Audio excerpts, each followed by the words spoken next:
Good morning. Morning. And welcome to Unity Orlando. Our opening statement this morning is, I celebrate the vast possibilities for my life. Let's all affirm that together. I celebrate the vast possibilities for my life. All right, let's all close our eyes, take a nice deep breath in, and let's affirm that together in the silence.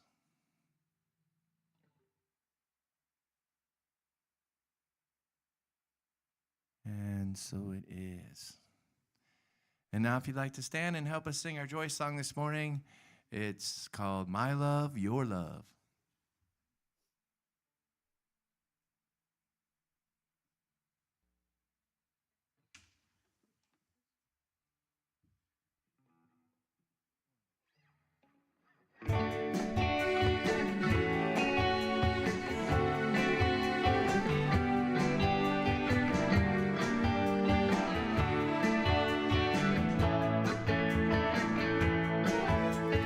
My love, your love, our love is God's love, incredible and flowing through my life. My love, your love, our love is God's love, incredible and flowing through my life. My soul is glowing with all your light.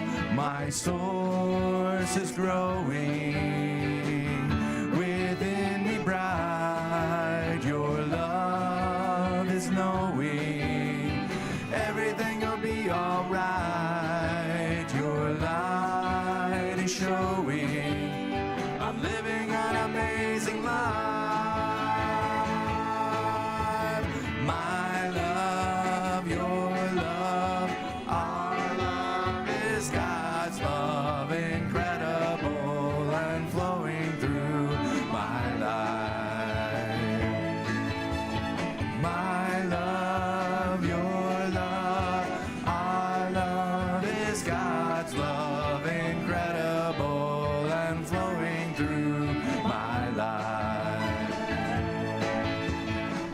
Spirit, make me stronger in the midst of chaos. Lead me to wander in all your glory. Leave me to ponder miracles now unfolding. Let Spirit guide us and help us find our way.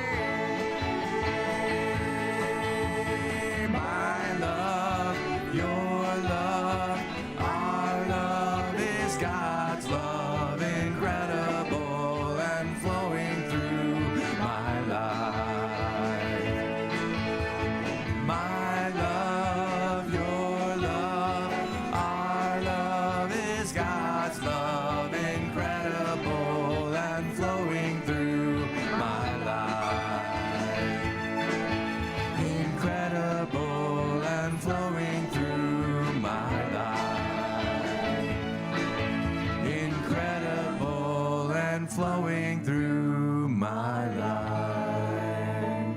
All right, thank you very much. You may be seated. Good morning, Unity Orlando. How's everybody today? Great to see your faces. Welcome online. I'm Susan Francis, your platform speaker. I don't think we have any visitors. I recognize all of our family out there. Just a reminder, prayer chaplains are available to pray with you after service. In the house today, I'm a prayer chaplain, and Reverend Paul back there is a prayer chaplain. See one of us if you need prayer. Also, we invite you to join us at 8 p.m. every evening. Set your alarm, and we hold the world in prayer or whomever you'd like. It's just a remote gathering of prayerful hearts. The September affirmation is, I live my life fully right now as now is all I have. It's just lovely. The Awaken Divinity Study Group is starting a new book study, The Power Within You by Eric Butterworth. and the group will begin meeting monthly starting today, and they will meet after second service in the courtyard classroom. So if you're interested, join them. Also, the soul group is this Friday at 11:30. The theme is supernatural, and it's going to be with Lindy Lambert. She is going to be sharing copies of her mystical activity book. So that could be a fun afternoon for sure. Reverend Paul's lesson today is helping others. And before I turn it over to Brian, I have a little story to tell you about standing at the gates of heaven. So at the end of the age, when all the believers were standing in line waiting to get into heaven, the angel Gabriel appeared, and he said, I want all of the men to form two lines. One line will be for men who were true heads of their household, and the other line will be for men who were dominated by their wives or partners. Gabriel continued, and now we need all of the women to report to Mary and Martha on the other side of the gate. The women left while the men hurriedly formed the two lines. The line of men who were dominated by their wives was seemingly unending. It just went on and on. And so, and the line of men who were true heads of their household, there was just one man standing in it.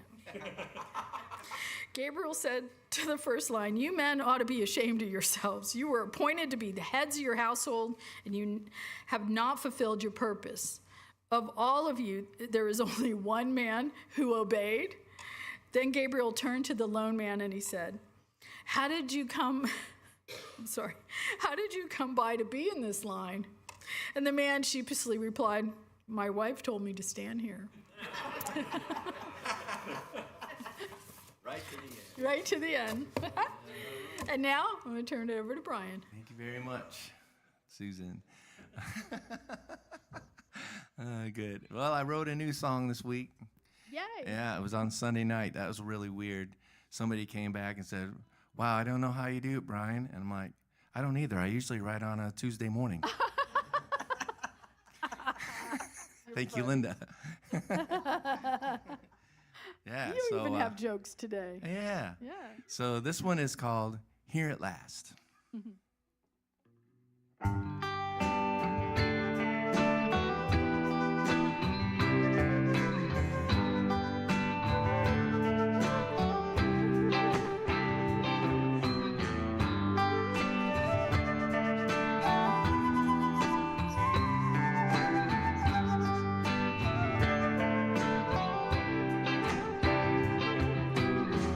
Watching a slow sunrise, bringing a new day, living here in paradise, walking a narrow path, thinking a new way, letting go of the past, as the winds blow.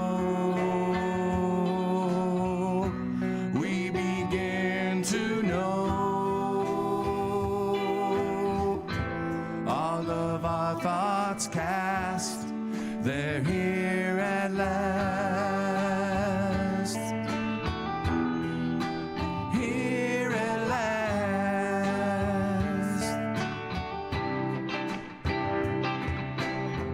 We let the darkness pass. We start advancing fast. We want this feeling to last. We hold the keys in our grasp as the winds blow. We begin to know all of our thoughts cast. We're here at last.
Beautiful.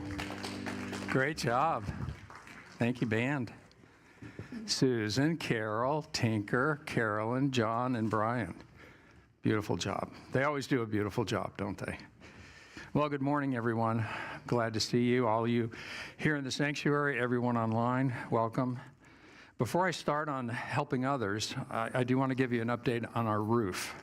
Now, many of you know we did this section, actually it was done early this year, but we fundraised last year for that. And we got a really good result for this roof. All the insulation's been redone, all the gutters done with guards, no squirrels can get in there anymore, so it really worked out well. And I want to just give you a brief idea of how we did that. So when I talk about the flat roof, which goes from this wall all the way to the other end. So this roof is 3,000 square feet here. That one's 6,000 square feet. So we announced it in December, and I announced that I would match the top 2 donations that came in for that month. And within 3 days, we had an $8,000 donation, and shortly after that, we had a $6,000 donation. So I was writing a check, right? And that took us pretty close to where we wanted to be, $28,000. And then another $6,000 came in, and then another $3,000 came in, and we ended up with $37,000 for this roof.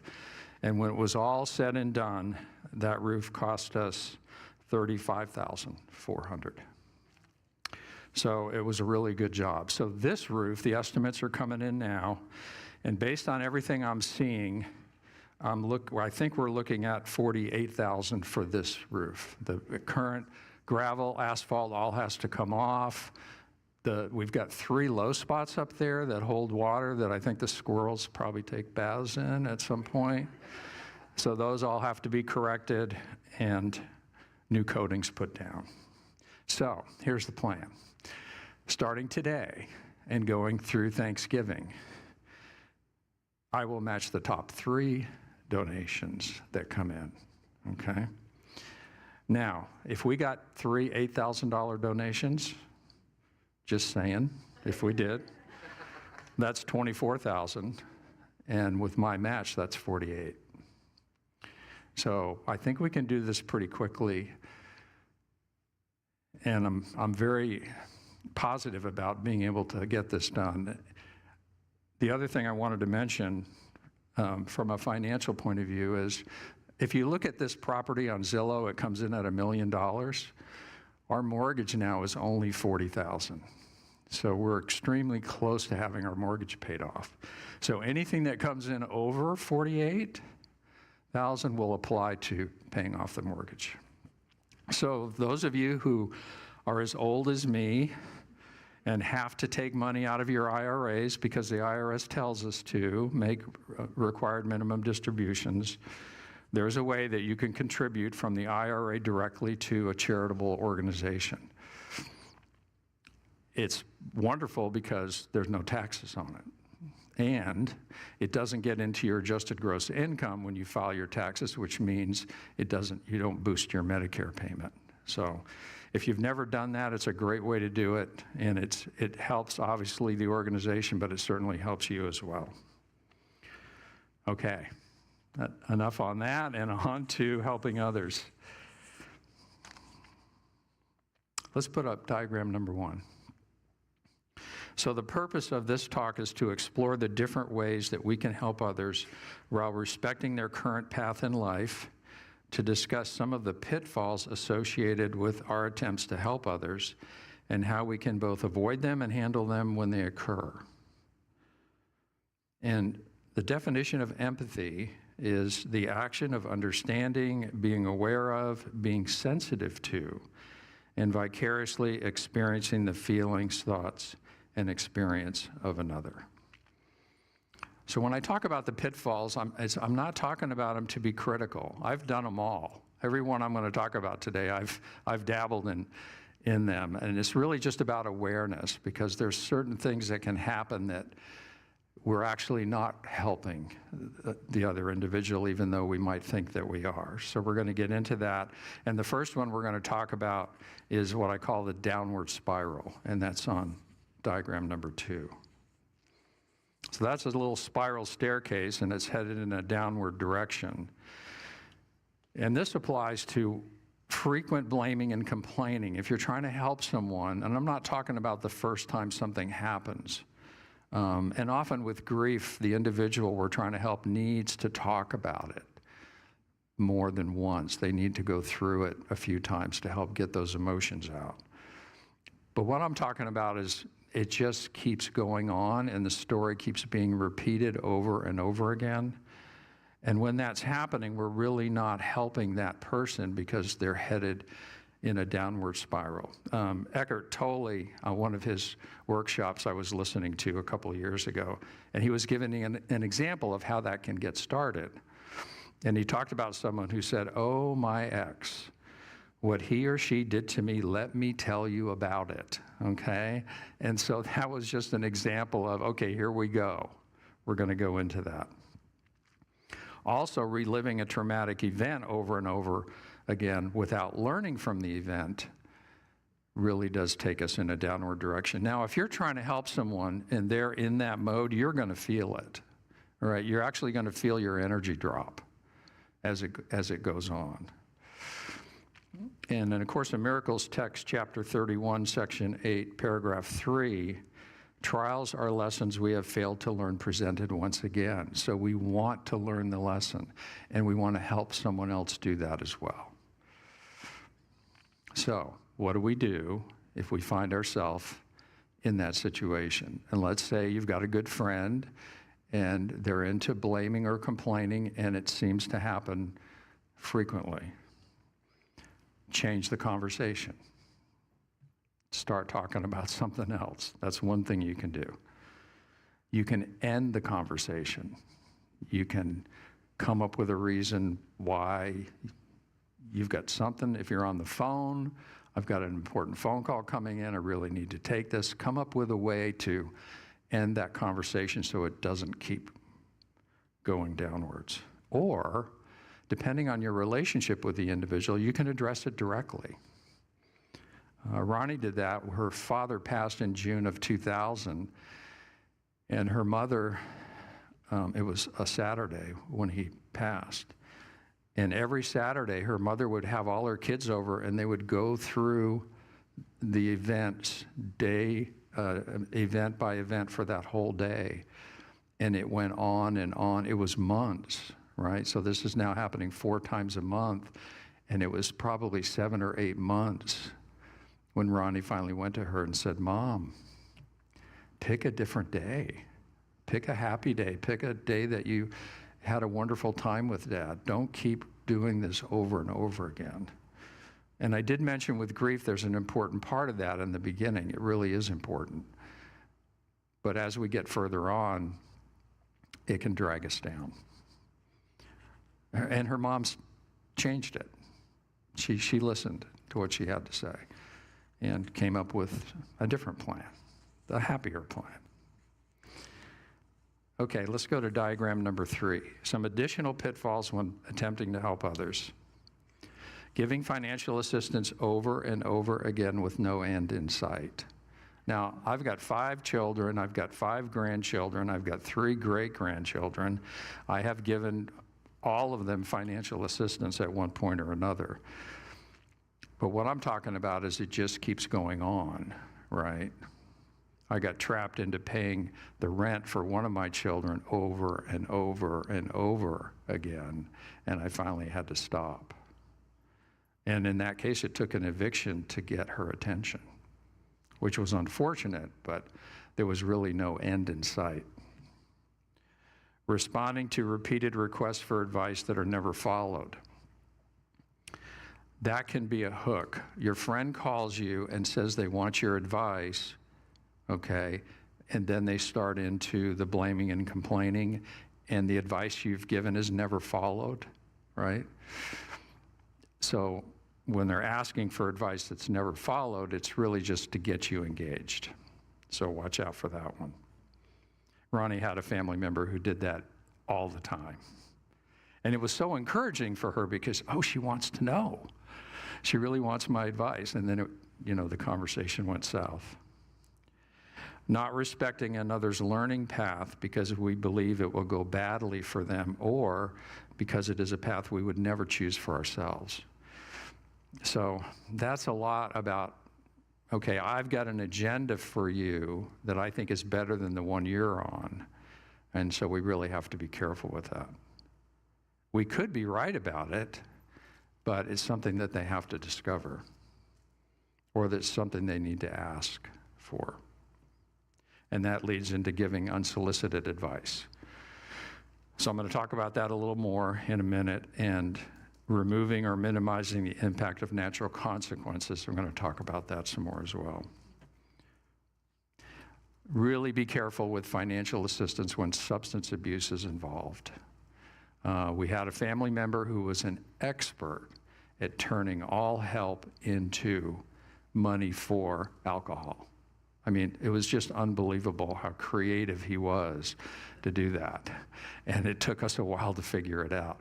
We thought, well, if we just buy the car part for him, that should do it. Well, what happened was the money he would have spent on the car part went for something else, and on and on. So especially watch out for that with substance abuse. Okay, diagram number 4, giving unsolicited advice. First comment is raising children. They need our advice. This does not apply to raising children, right?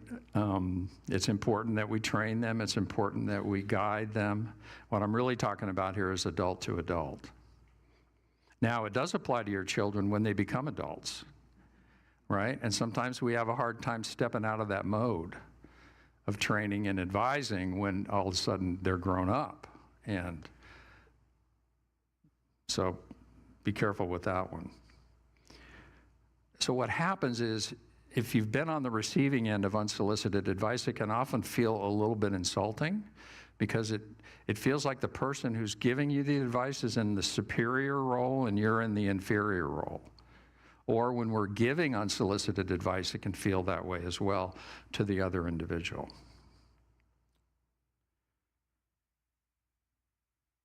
I want to make a note about prayer chaplains. Prayer chaplains are trained not to give advice. So if you're looking for advice, come to me, go to Reverend Bob, schedule a session with us. We can do spiritual counseling, and we can do that in that, but not with prayer chaplains. The other thing prayer chaplains are trained to do is maintain confidentiality, so that whatever you say to them stays between you and them.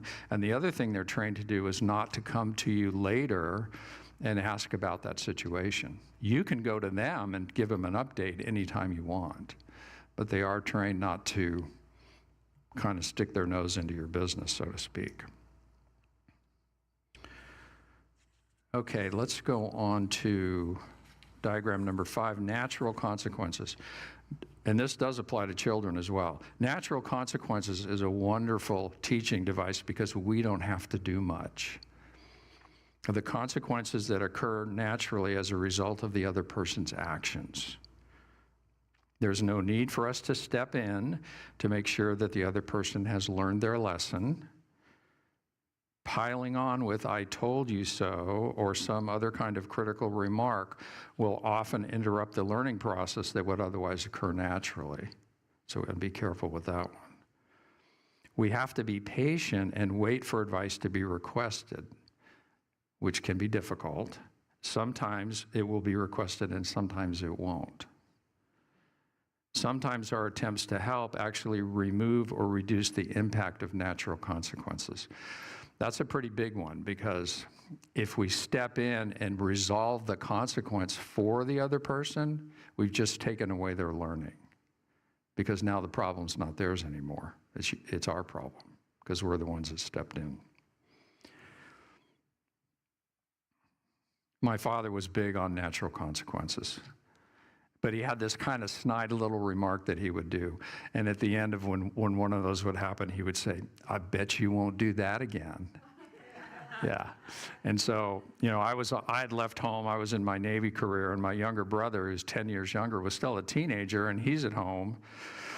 And Dad was having trouble with mice in a downspout.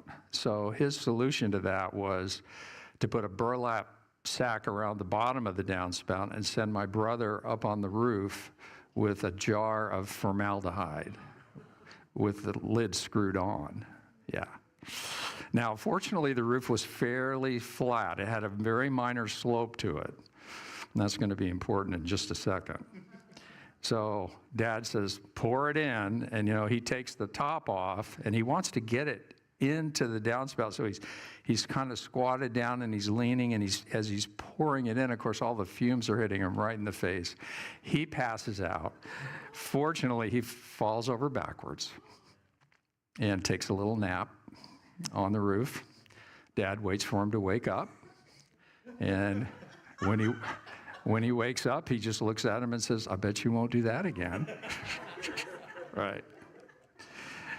And the other one that I thought was, well, it's comical, but it could have been a lot more serious, was Dad asked my younger brother to go light the charcoal. He was going to grill. So the way that they were doing that at the time was with an electric charcoal starter. You put the starter in, you put the charcoal on top, you plug it in, it lights the charcoal for you. So he did that. But he kind of didn't notice that it had rained and there was about a ½ inch of water on the cement deck where the grill was. And so he went out there and he got everything set up, and he was barefoot.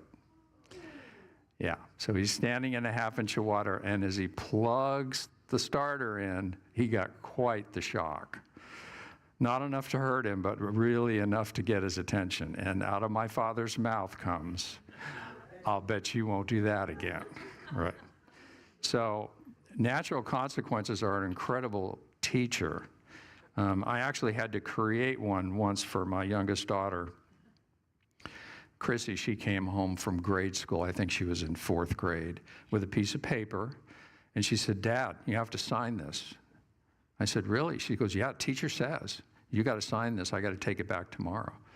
So I read it, and it was a certification that she had done her homework. So I looked at her and said, have you done your homework? She goes, no.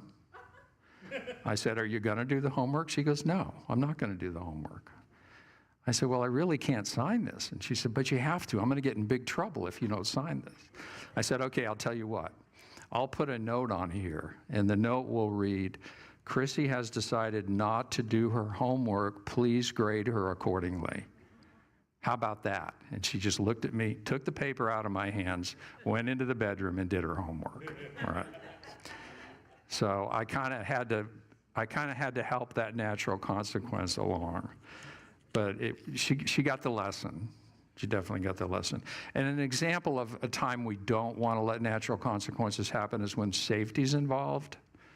We don't want to let a child run into the street and get hit by a car to learn you don't run into the street. That happened to me when I was 2. I don't know that I learned anything from it because I have no memory of it. And I didn't know about it until I was an adult. And my dad and I were having a conversation. And he said, we lost track of you just for a second. And you ran into the street and you got hit by a car. And I said, well, did I get hurt? He goes, no. Car just knocked you over. I went and picked you up. So if we see a natural consequence coming that's dangerous, we need to step in, right? We don't want to let those kind of things happen. But if you see one coming that looks like a good lesson, let it happen, okay? Let them experience it. Let them feel the impact of the natural consequence. They're great learning devices. Okay, diagram number 6, positive ways to help someone else. Being a compassionate listener, really important. We want to be a compassionate listener. We want to empathize with the person that we're dealing with. Initiating an angel conference for their highest good. Talked about that 2 weeks ago. And basically, it's my guardian angel interfaces with their guardian angel and whatever other guardian angels are necessary to help them with whatever it is they're dealing with. Respecting where they are in their spiritual journey. Remembering that learning by experience is powerful. We just talked about that. Reverend Bob's famous phrase for that is, life is the teacher. Only give advice when it has been requested. And I know that can be really hard. And if you just can't stop yourself, and that'll probably happen sometime, try to do it in the form of a question instead of a statement. In other words, what do you think about this? Or do you think there's a way that this could be handled differently, to try to get them to come up with the solution rather than just plunking it on them. Maintaining healthy boundaries. It applies to financial aid. It applies to not participating in a downward spiral. Praying for them. Incredibly powerful in surrounding them in light, and we're going to talk more about light here in just a minute. So I have a daily prayer list, and it's pretty big, but it really doesn't take me too long to go through it. So I do my meditation in the morning between 6:30 and 7:30, and then at the end of that meditation, I basically Reverend Bob did it up here years ago, where he would take his hands and kind of make this, what he called a ball of light with his hands. And so I do that, and I send that out. First, I do it to myself, right, to help me through the day.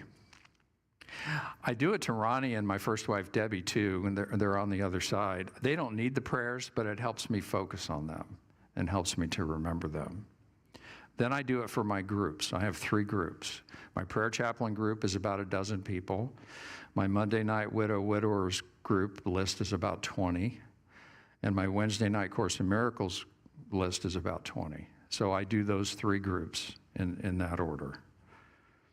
Everyone in this congregation, okay, every morning, which includes everybody online. We usually get, on a given Sunday, between the 2 services, maybe 100 people in person, but we often get 200 views online, and there's 724 subscribers to our YouTube channel. So there's a lot of people out there that watch our service. I don't know who all of them are, but my guardian angel knows who all of them are. And so all I have to do is send that prayer out to them. And I know they're going to receive it. My family, my friends and their families, and special situations that might come up. Curtis sitting in the back. Well, nice to see you, Curtis. Had his open heart surgery last month. He was a special situation, right? Lots of prayer for Curtis, lots of angel work. We had a celebration of life service here yesterday for Zachary Badgley, and a lot of prayer work will be continuing for him and for the family. So a passing of a family member, travel. Whenever my close friends are traveling, I spend some time using the angels to make sure their travel goes well and that they stay safe. So that's what I do, and because I do it every morning, I pretty much have it memorized. But I do think it makes a difference. So the recommendation is to establish a daily prayer list. It takes me about 3 minutes to do that. That's about it. Okay, diagram number 7. Let's move into light. Matthew 5:14 through 16. Jesus said, "You are the light of the world. A city that is set on a hill cannot be hidden. Neither do men light a candle and put it under a bushel, but on a candlestick, and it giveth light to all that are in the house. Let your light so shine before men that they may see your good works and glorify your Father which is in heaven." And A Course in Miracles text, chapter 10, section 4, paragraph 7. The power of one mind can shine into another, because all the lamps of God were lit by the same spark. It is everywhere, and it is eternal. Our light can shine into the mind of another. And of course, in Miracles lesson 188, why wait for heaven? Those who seek the light are merely covering their eyes. The light is in them now. Enlightenment is but a recognition, not a change at all. This light cannot be lost. Why wait to find it in the future? So everyone has the light inside of them. Now, we can become unaware of it. And sometimes the people we're trying to help may be unaware of it, but it's there, right? And so we can focus on that light, and we can shine our light into them to help them. Spiritual light is different than visible light, but I use visible light when I'm doing this because I know what it looks like. You know, it's easy. But spiritual light has many aspects to it and has an incredible amount of power to it. So let's put up that picture. You should all have one of these cards with you. If you didn't get one when you came in, they're in the back. They're for you to take home with you to use. And what I tried to do is put down the different aspects of light. And I kind of did it. I played with it a little, like L-I-G-H-T, so love, inspiration, goodness, holiness, transcendence. Those are the ones that I picked. I would encourage you to pick some of your own. Change this. So like on the back of this card, what I have written down is for G, gratitude, guidance, grace, depending on who I'm praying for. And for inspiration, intuition, initiative, insight. And with holiness, it could be holy, higher vibration, heaven, and instead of transcendence, it could be transformation. So pick words that resonate with you. I would encourage you to do that. Write them down on the back of the card. And when you're preparing to send light to someone, just look at your card for just a minute. I love that picture. I took that picture in Switzerland. It was a sunrise. You can see the sun hasn't quite peaked up over that mountain yet. But sometimes a picture can help us focus on that as well. Love is the baseline energy of all creation. You can never go wrong with love. So if you're not sure what to send love. Okay. So just to review quickly, be a compassionate listener. Watch out for the pitfalls. If you get in them, don't beat yourself up. Just climb on out. Respect the other person's spiritual journey. Remember that experience is a powerful teacher. Only give advice when it has been requested. And pray for others and surround them in light. Now, a couple things I want to mention before we move into meditation. There's a great book out there. It fits right in with your joke this morning. I can't believe it. I had no idea what Susan was going to say when she got up here. It was written by John Gray in 1992, and the title of the book is Men Are From Mars and Women Are From Venus. Okay? It's a really good book. He describes the differences between men and women and how they handle issues and how they handle problems. And not to give the whole book away, but basically for men, when there's a problem in front of them, they just cut to the solution quickly. There it is. That's what we do, right? Women circle it, okay? They go around that problem. And this is not a downward spiral. This is actually an inward spiral. They circle that problem. They look at it from every angle, and they usually talk through it. And for a man, so if you're trying to help your partner, it can be very frustrating. It's like cut to the chase. They're still circling, but they're working their way in to the solution that works best for them.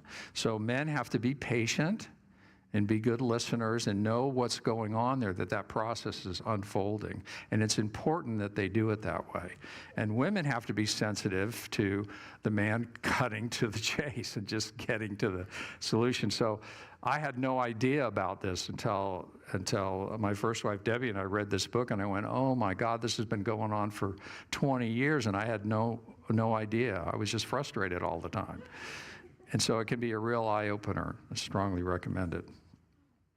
And also, next week we're going to talk about enhancing our spirituality. The title of the talk is Leading a Spiritual Life.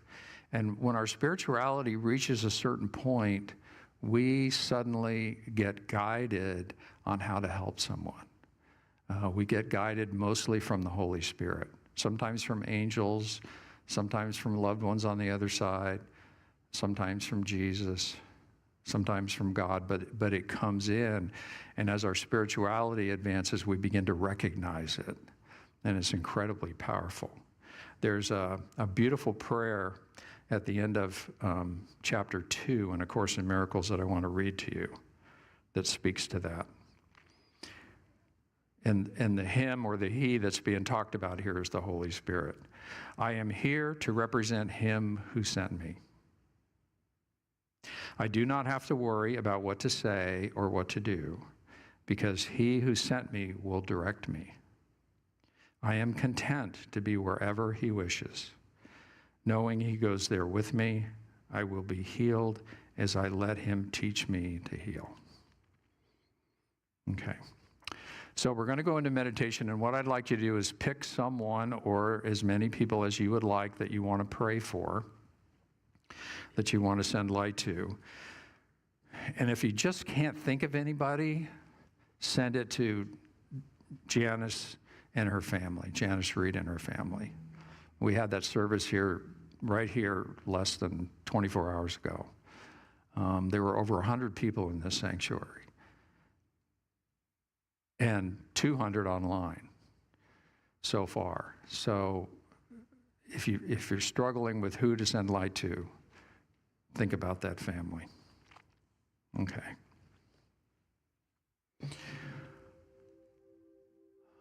Dear God, we thank you for your love, for your guidance, for your inspiration. We thank you for the light that you have placed within us. And we know that light is in everyone.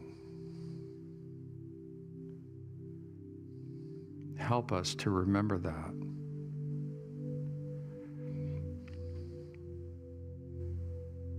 Help us to remember that we can shine our light into others to help them with whatever they're dealing with. And so the individual or individuals we've selected, we imagine them standing in front of us. We see the light within them. We know it's there because you placed it there.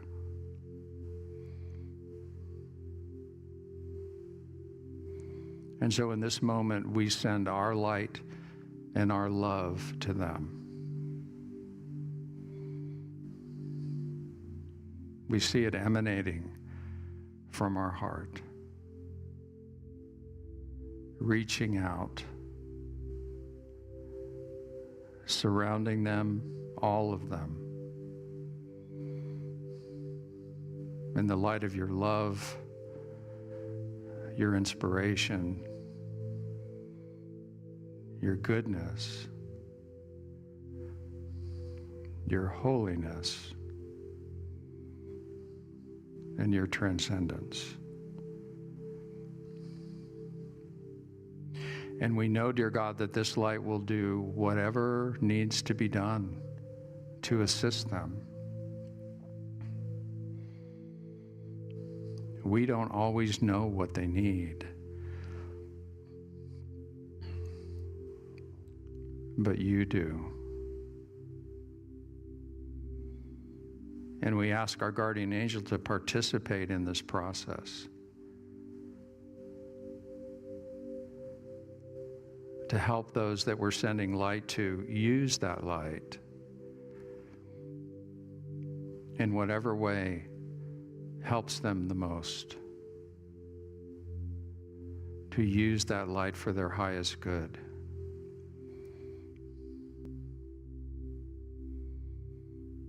Even if we don't know what their highest good is, we know, Spirit knows. Their guardian angel knows. The Holy Spirit knows. Jesus knows. And so we don't have to figure it out for them or come up with a solution. All we have to do is send our love and our light to them.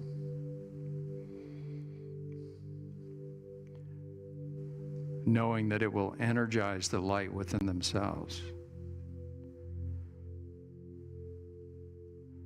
And their light will begin to burn brighter.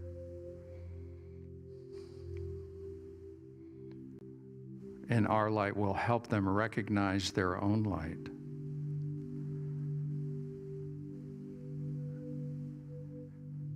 And we see that light, dear God, the light we're sending them and the light within themselves, filling up their entire body with light.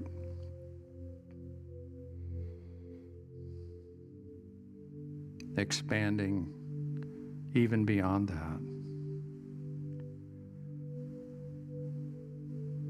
And we know and trust that the power of this light is incredible.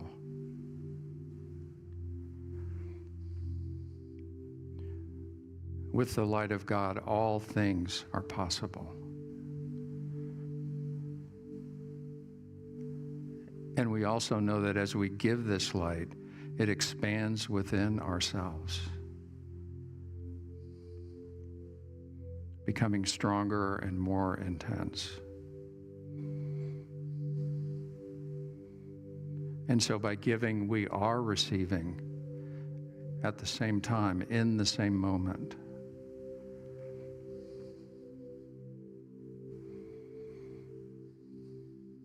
And if there's something for us to do, we count on guidance, on inspiration.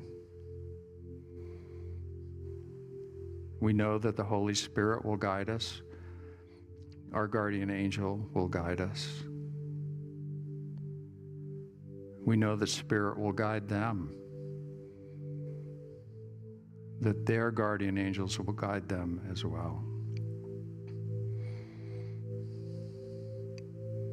And so we become a catalyst for good, a catalyst for wonder, and a catalyst for love.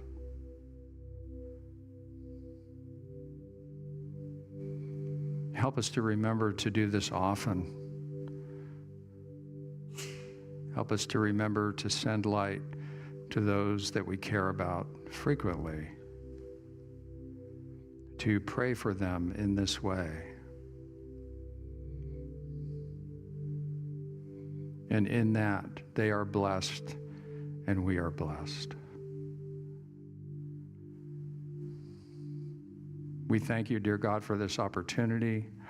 We thank our guardian angel for being with us and with them. And we will revisit this space frequently. And we know our light makes a difference because it contains your love for all of us. Amen.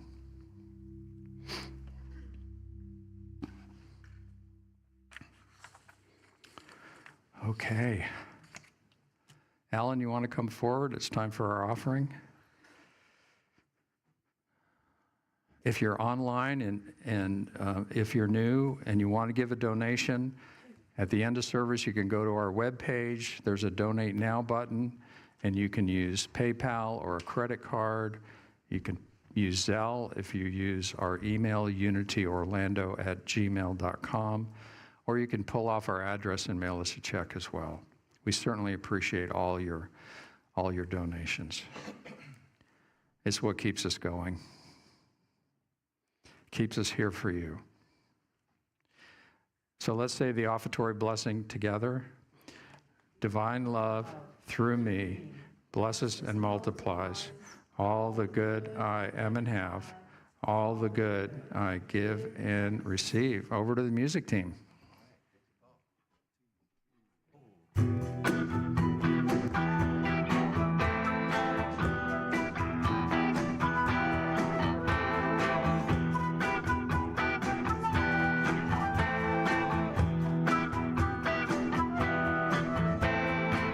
You caught me walking through a desert all by myself.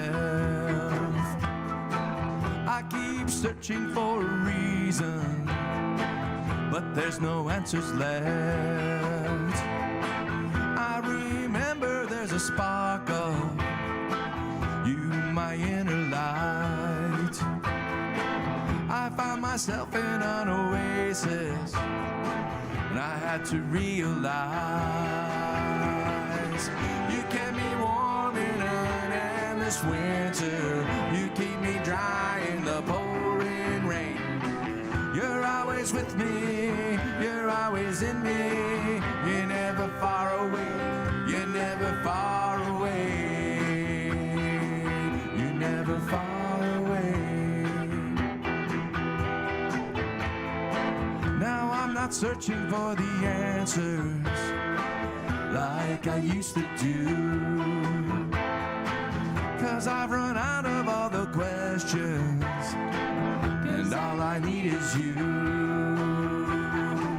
You kept me warm in an endless winter. You keep me dry in the pouring rain. You're always with me, you're always in me. You're never far away, you're never far away. You're never far away.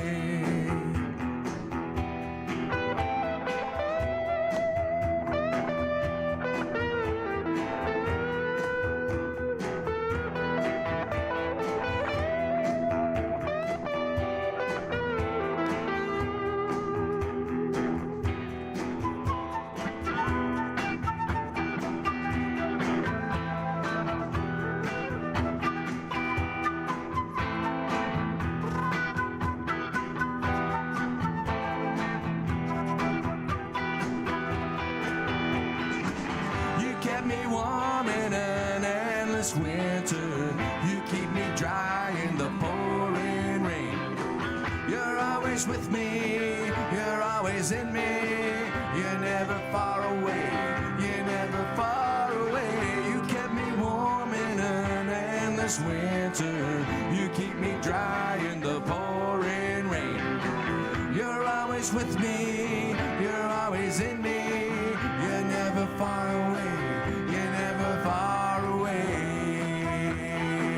You're never far away. You're never far away. You're never far away.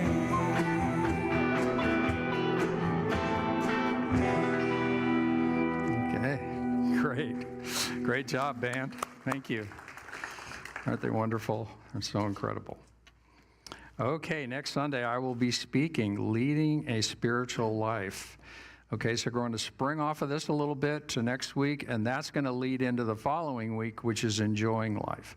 When we start ramping up our spiritual life, life becomes much more enjoyable. So that's the sequence that we're going to be going through. Okay, thank you, everyone online for being here, everyone here in the sanctuary. God bless each and every one of you. Why don't we rise and say the prayer for protection? The light of God surrounds us. The love of God enfolds us.